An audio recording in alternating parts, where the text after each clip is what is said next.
Smart English Podcast. Okay, stop. I need to say something, and I need you not to take it personally. I bet you can't go one full week without quitting something. Not one. You'd be sitting there on Tuesday, suddenly remembering a hobby you don't have time for. That's not a bet, that's an ambush. But also, you're not wrong. I once quit a book club after a single meeting, and not even because I hated it.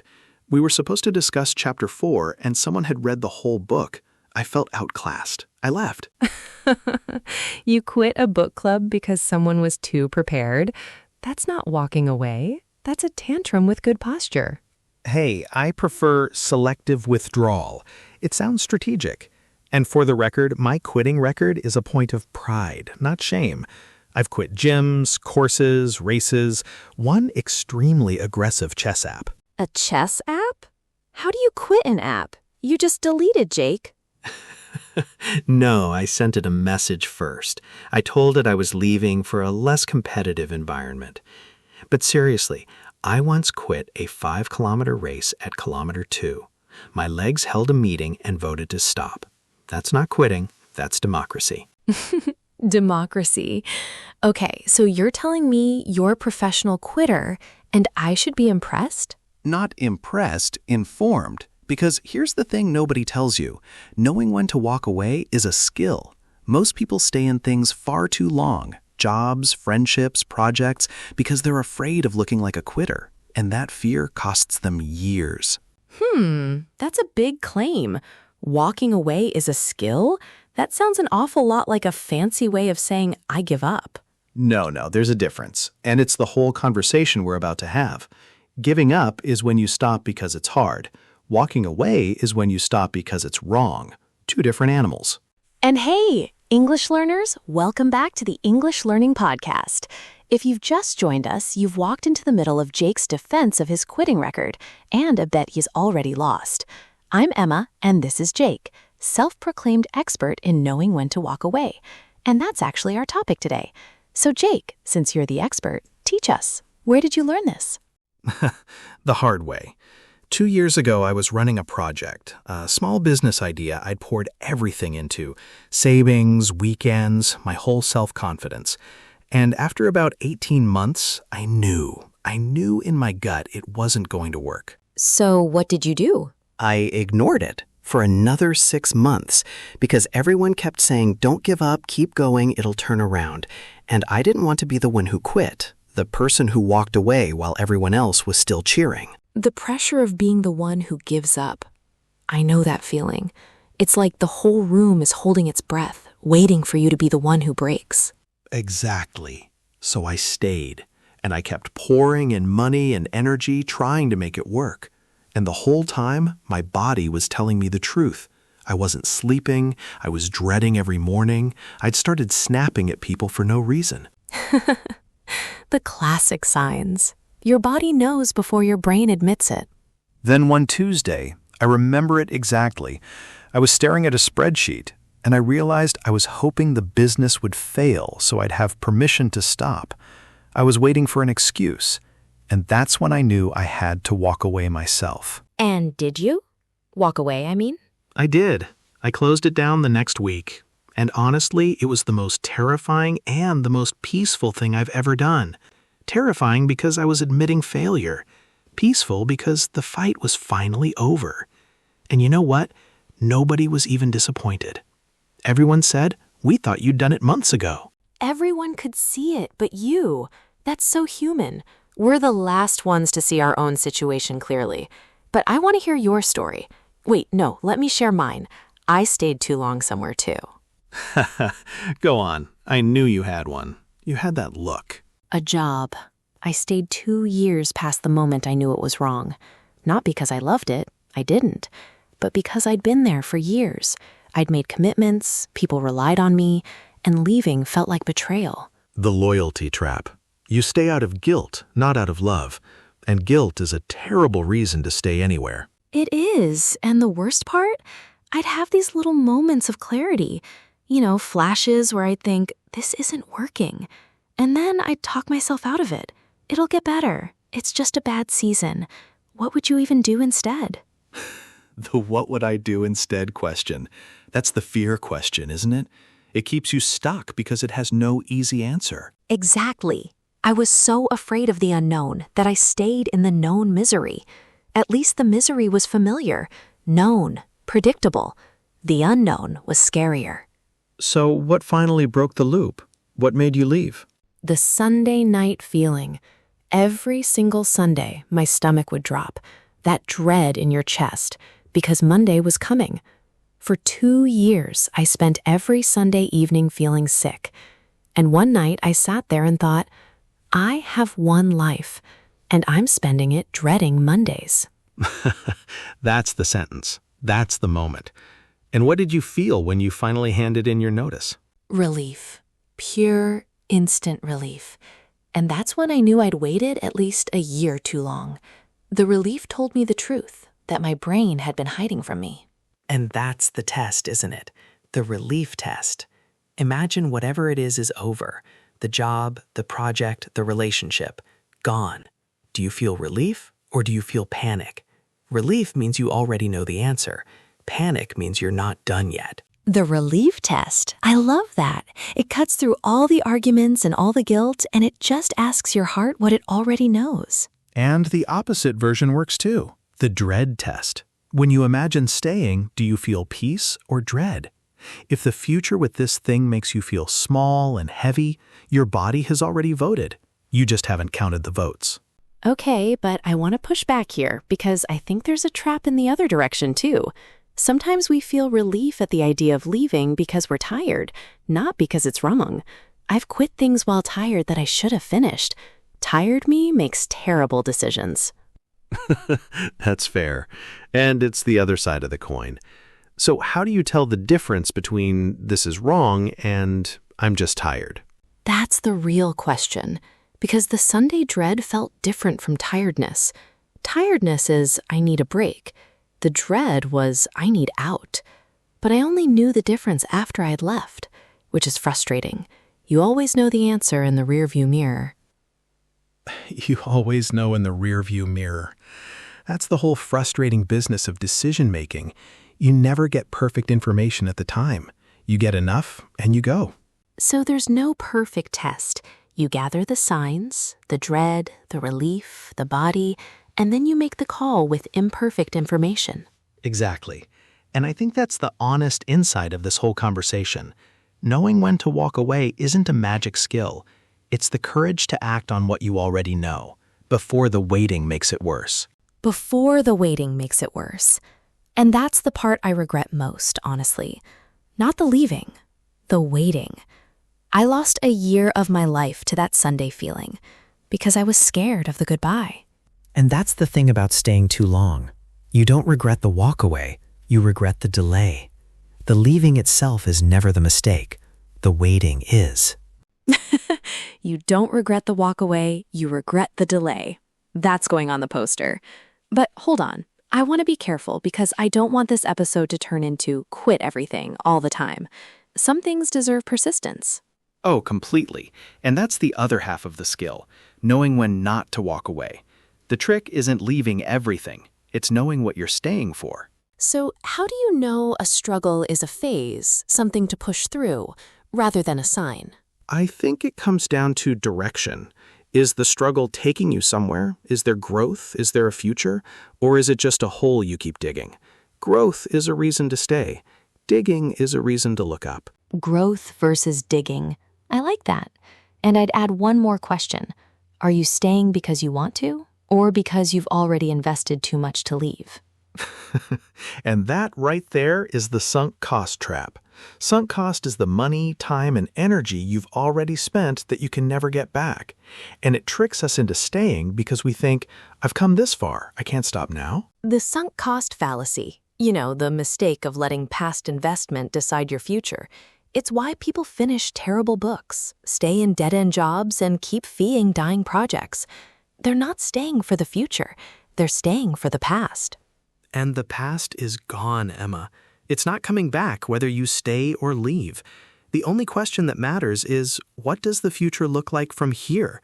If the answer is better without this, you already know what to do. That's a hard truth. And it's the one we're all avoiding when we say, but I've invested so much. You haven't invested, you've spent. And spending isn't a reason to keep spending. There's a phrase for people who stay but stop trying: quiet quitting. You're physically there, but you've already checked out. You've left emotionally.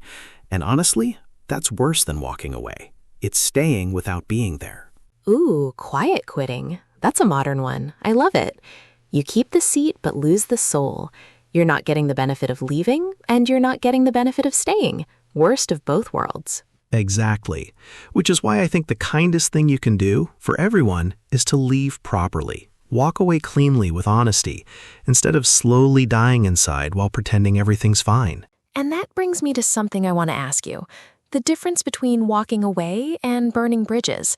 Because I think a lot of people don't leave because they're afraid they'll destroy everything on the way out. Great question. And the answer is they're completely different things. Burning bridges means damaging the relationship so badly you can never go back. Walking away means leaving the situation while keeping the relationships intact. So you can leave a job without leaving the people, leave a project without leaving the team. It's not the leaving that burns bridges, it's how you leave.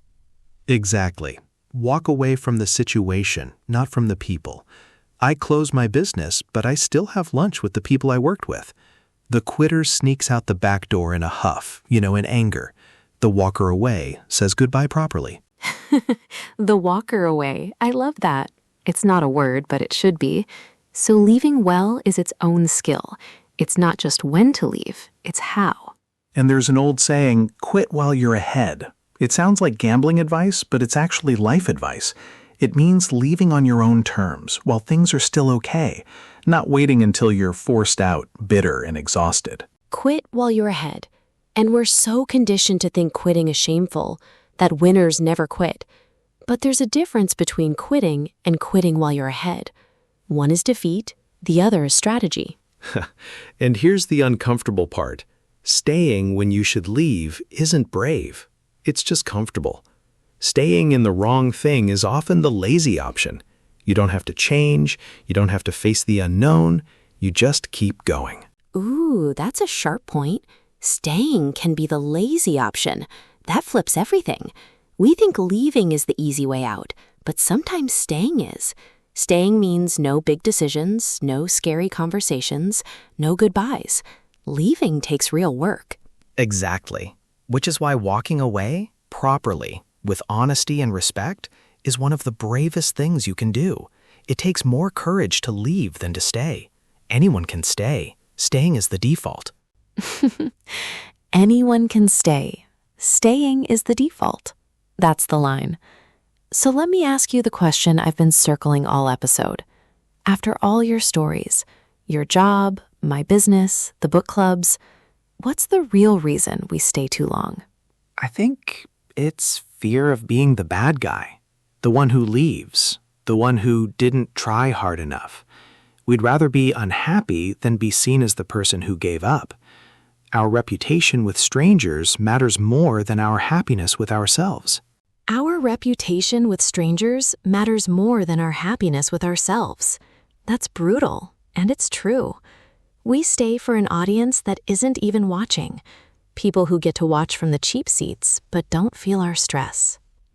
The cheap seats. That's the phrase. So the final skill, after all the tests and the signs, is learning to be the only person whose opinion matters.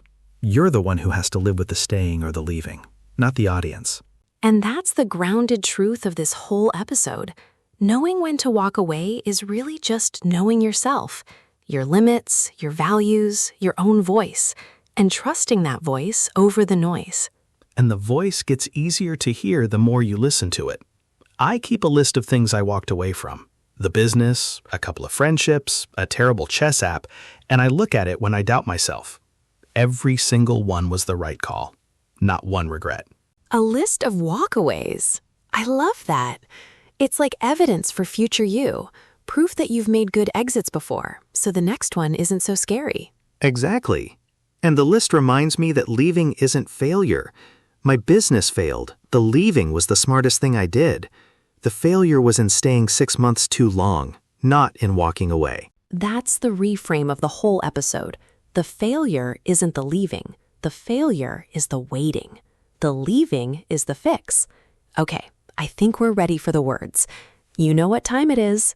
Time for word tour. For anyone new, this is where we slow down and take a proper look at the best words and phrases from today's conversation.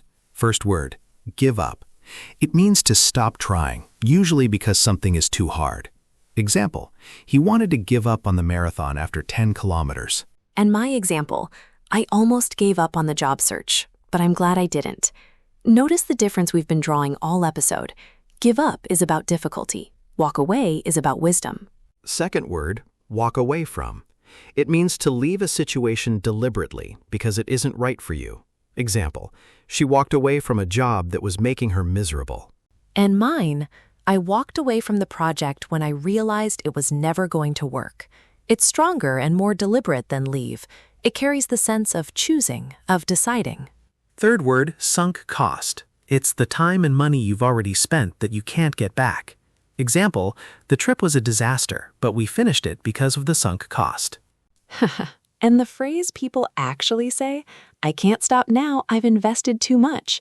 That's the sunk cost fallacy talking, one of the most useful words in this conversation, and one of the most dangerous ideas.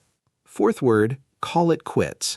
It means to decide to stop doing something, to end it. Example, after 5 years, they called it quits and went their separate ways. It's informal, friendly, and very common. And mine, we called it quits on the partnership. No drama, just honesty. It's the polite way to end something. You're not storming out, you're closing the door. And the last one, burn bridges. It means to damage relationships so badly that you can never go back. Example, he burned his bridges when he left. He shouted at everyone on the way out. And the warning, leave the job if you must, but don't burn your bridges. You might need those people one day. 5 words, give up, walk away, sunk cost, call it quits, burn bridges. Now, my favorite part, say it better. For anyone new, we take a basic sentence, admit it's perfectly fine, and then upgrade it into the kind of English native speakers actually use. Sentence 1, the basic version. I don't want to try anymore. And honestly, nothing wrong with the sentence. It's clear, it's correct, and everyone will understand you. But say it better. I feel like giving up. See the upgrade? Give up from our word tour is the natural idiomatic way to say it. It's shorter, it's smoother, and it's exactly what a native speaker would say. It sounds like a feeling, not a decision. Next, basic. I decided to leave the project. Totally fine. But say it better. I decided to walk away from the project. Walk away from, word tour word, adds the sense of choosing, of deciding with intention. Leave is neutral. Walk away is powerful. Next, basic. I already spent too much time on it to stop now. Clear and correct. But say it better. I can't stop now. That's the sunk cost talking. Sunk cost packs the whole idea into 2 words, and it names a real psychological trap. Next, basic. We decided to end the partnership. Perfectly good. But say it better. We decided to call it quits. Call it quits, our 4th word, is the warm, natural way to end something. End the partnership sounds like a legal document. Call it quits sounds like 2 humans making peace. And the last one, basic. I left the company and now I can't go back. Fine, but say it better. I burned my bridges when I left that company. Burn your bridges, word tour word, is the vivid, dramatic way to describe leaving in a way that closes the door forever.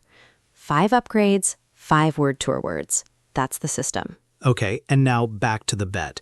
You said I couldn't go a week without quitting something. You were right. I quit my gym class this morning. You quit the gym class? We're recording an episode about walking away, and you walked away from your gym class on the same day. That's either terrible timing or incredible commitment to the topic. Here's the thing. I didn't quit the gym. I quit the lie. I was going because I'd paid for it, not because I wanted to be there. Every session was a sunk cost in human form. So I walked away, and I'll find something I actually enjoy instead. See? That's the whole episode in one story. You didn't give up on fitness. You walked away from the wrong version of it. And that's exactly what we've been saying all along. The leaving isn't the failure. Staying in the wrong thing is. And that's the phrase I'm taking with me today. Walk away from the situation, not the people. I closed my business without losing my friends. I left my job without losing my colleagues. And now I'm leaving my gym class without losing the idea of being active. And the phrase I'm taking? You don't regret the walk away, you regret the delay. Every time I feel guilty about leaving something, I'm going to remember that Sunday night feeling and remind myself that the waiting was the mistake, not the leaving. For everyone listening who's stuck in a sunk cost of their own, ask the relief test. If it ended today, would you feel relief? And if this episode felt useful, consider subscribing to the podcast. It keeps these conversations alive, and we read every comment. Take care, keep learning, keep speaking. Bye for now. Bye, everyone. May your exits be honest, your bridges unburned, and your Sundays full of peace instead of dread. And remember, knowing when to walk away isn't quitting. It's knowing your own worth. See you next time.